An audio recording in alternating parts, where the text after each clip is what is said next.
دانشتنا پنجشەمە بوریە کۆمیتە شەشێ چلەیە جڤاتە نونەران هەوڵدا نیشان بدە کە عێریشە توندوتیژی چ قەسمەترسیەکە نزیکدا سەر مایک پێنس جگیرێ سەرۆکێ وێ دەمێ و ماڵباتە وی. دیمەنین ئەولەهیەن کۆنگرسێ نیشان دەدن کو عێریشکەر دۆرە 10 مترایان نزیکی پێنس بوون. ئەندامین کۆمیتێ دەبێژن سەرۆکێ بەرێ دۆناڵد ترامپ بانگا تێکدەران بۆ کۆنگرسێ کرد بە ڕیا گۆتارێکە دەرەوین کو دەبێژە مایک پێنس دکارە بە تەنە سەری خوا ئەنجامین هەلبژارتنان هەلوەشینە.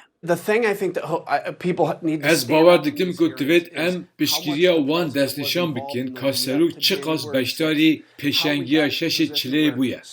Em çawa gihîştin rewşekê ku ew qas kes êriş birin ser kongresê. Ji ber ku bi rastî wan bawer kiribû ku hilbijartin hatine dizîn. Kinzinger di axaftena xwe de behsanameyekê kir ku vê dawiyê bi rêya postê gehîştibû mala wî û têda gefa kuştina wî, jina wî û zarokê wanî pêncmehî hatibû kirin. Roja înê serokêberê Trump komît wekû sexteyeke hizbî şermezar kir.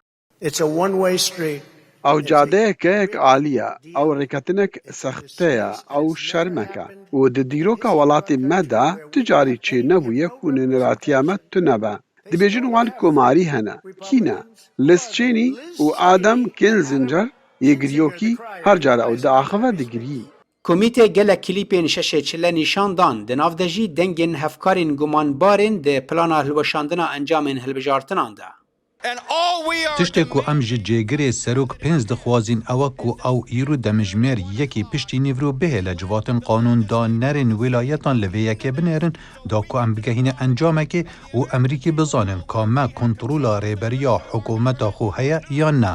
Cîgira serokê komîtê nûnera komarî Liz Cheney tawinbariya komîtê dubare kir ku Trump dizanî bû iddiayên wî yên dizîna hilbijartinan derewin. Wê ev klîpa Eric Hirschman yek ji parêzerên berên koşka spî nîşan da û axaftina heftê çile bi parêzer John Eastman ra bi bîr anî. Wî dest pê kir û daxwaza tiştekî girêdayî Georgia û parastina tiştekî ku pêdaçûn têda werekirin bike. Min jê re got ma tu ne li ser hişê xwe yî. Min got ez tenê dixwazim ji niha pêda du peyvan ji devê te bibihîzim veguhastinek bi rêkûpêk. Veguhestina aştiyaneya desthilatdariyê Trump bi nav û deng yekem serokê çûyî bû ku di sed salekê de li sondxwarina serokê piştî xwe amade nebû. Raporta Araş Arab Esadî, Salih Demîcer, Dengê Amerîka.